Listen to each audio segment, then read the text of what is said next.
اللہ نے توریت اتارا، اللہ نے زبور اتاری، اللہ نے انجیل اتارا، اللہ نے 4 کتابیں آسمانی اتاری جس میں سے ایک کا نام قرآن مجید ہے، باقی توریت، انجیل، زبور۔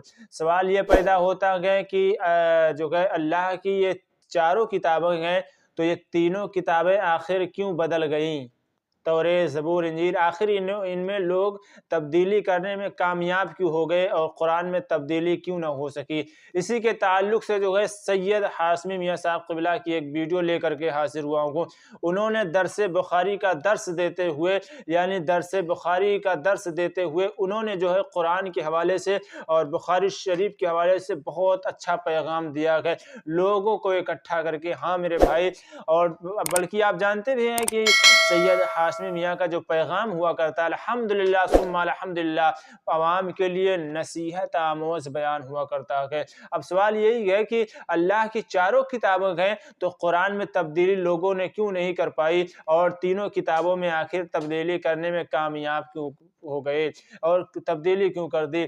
تو میرے دوستوں اور بزرگوں، اگر آپ ہمارے یوٹیوب چینل پر نئے ہیں تو آپ اسے سبسکرائب کر دینا، ویڈیو کو لائک کرنا، فیس بک پر دیکھ رہے ہو تو فیس بک پیج کو فالو کر دینا، اس لیے کہ میں اچھے سے اچھے پیغامات، اچھے سے اچھے بیانات لے کر کے آپ حضرات کے سامنے حاضر ہوتا رہتا ہوں۔ تو آئیے تفصیلی گفتگو سننے کے لیے سید ہاشمی میاں صاحب قبلہ کا وہ بیان، وہ پیغام آپ کی نگاہوں کے سامنے ہے، دیکھیں اور کمنٹ میں اپنی رائے ضرور بتائیں کہ آخر قرآن میں تبدیلی کرنے میں لوگ کیوں کامیاب نہیں ہوئے، یہاں تک کہ مسلمانوں کو تبدیل کرنے میں کامیاب ہو گئے کفار و مشرکین۔ ویڈیو حاضر ہے، دیکھیں۔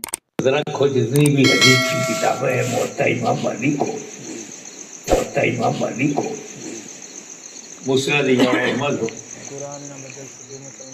سب کتاب ہے۔ اس سے بڑی کتاب وہ ہے جو اللہ کی کتاب ہے۔ توریت ہے، انجیل ہے، زبور ہے، قرآن ہے، یہ اللہ کی کتاب ہے، یہ رسول اللہ کی کتاب ہے۔ صحیح بخاری نبی کی کتاب ہے، قرآن اللہ کی کتاب ہے، انجیل اللہ کی کتاب ہے۔ کیا وجہ ہے انجیل بدلنے میں لوگ کامیاب ہو گئے، توریت بدلنے میں کامیاب ہو گئے، زبور بدلنے میں کامیاب ہو گئے،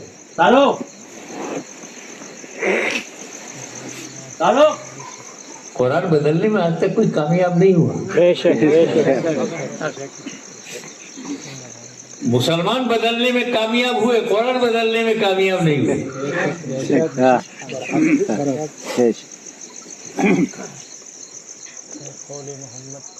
اس کی ایک ظاہری وجہ ہے، بالکل کلیئر کٹ،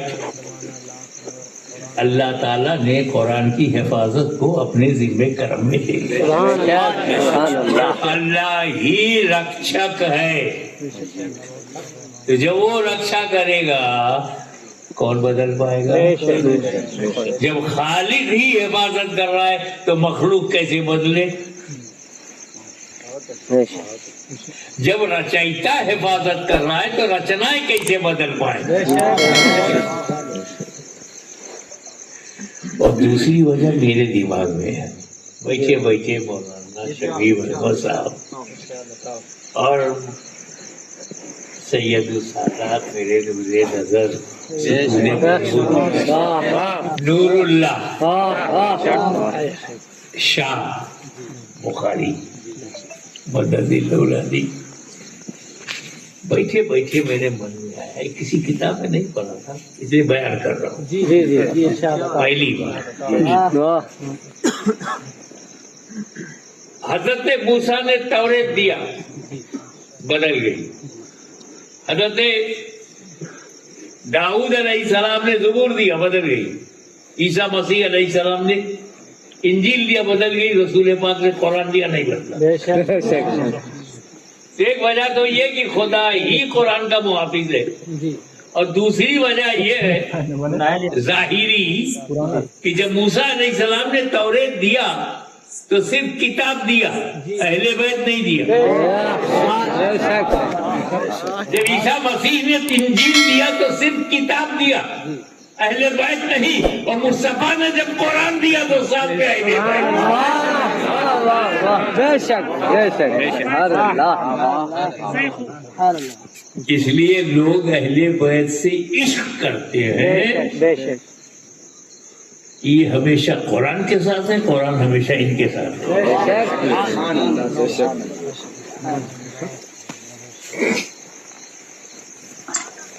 آپ قرآن بھی کہتے ہو اور حدیث بھی کہتے ہو، اور دونوں ایک ہی منہ سے نکلا ہے، بے شک، منہ ایک ہے۔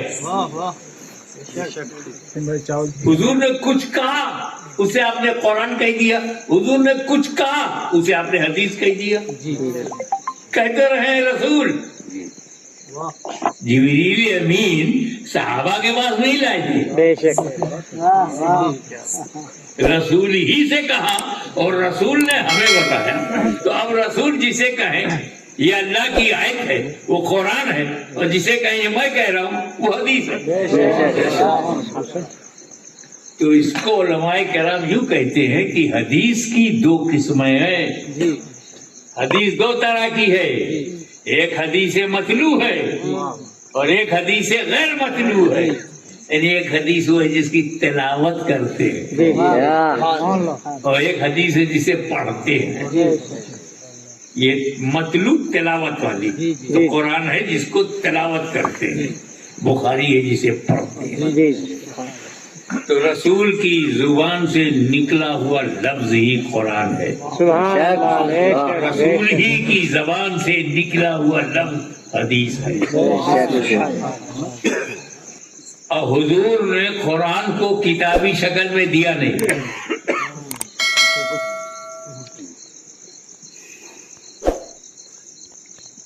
اور اپنے ارشادات بھی نہیں لکھوائے،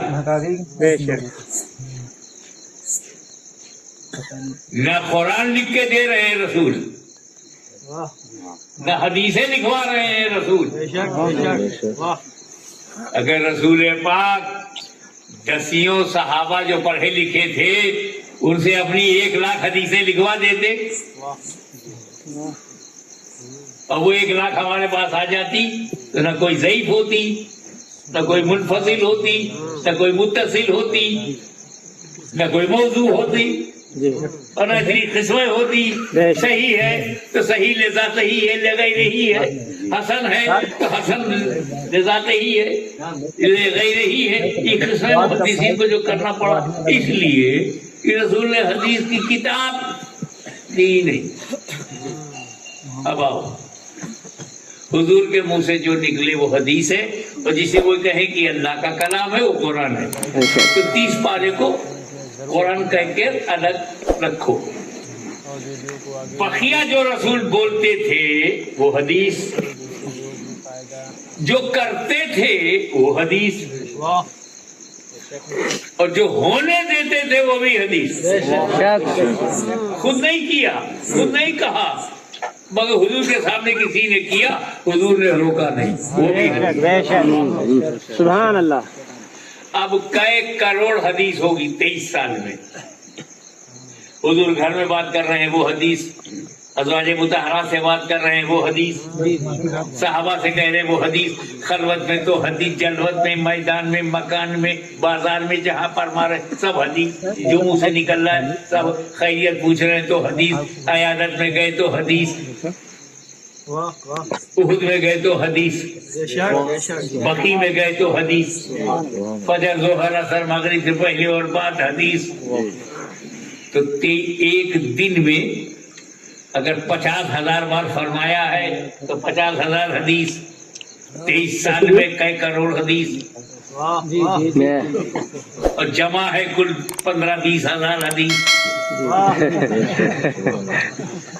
15-20 ہزار میں شریعت کیسے بتاؤ گے؟ کب رسول نے کیا کہا تھا، اس کے بعد کیا کہا، کب اجازت دیا تھا، کب منع کر دیا، اور کب کسی کام کو منع کیا تھا پھر اجازت دے دیا، یہ کیسے پتا چلے گا بخاری سے، یہ کیسے مسلم سے پتا چلے گا، کیسے ابن ماجہ سے پتا چلے گا؟ جو لوگ کہتے ہیں قرآن حدیث کافی ہے،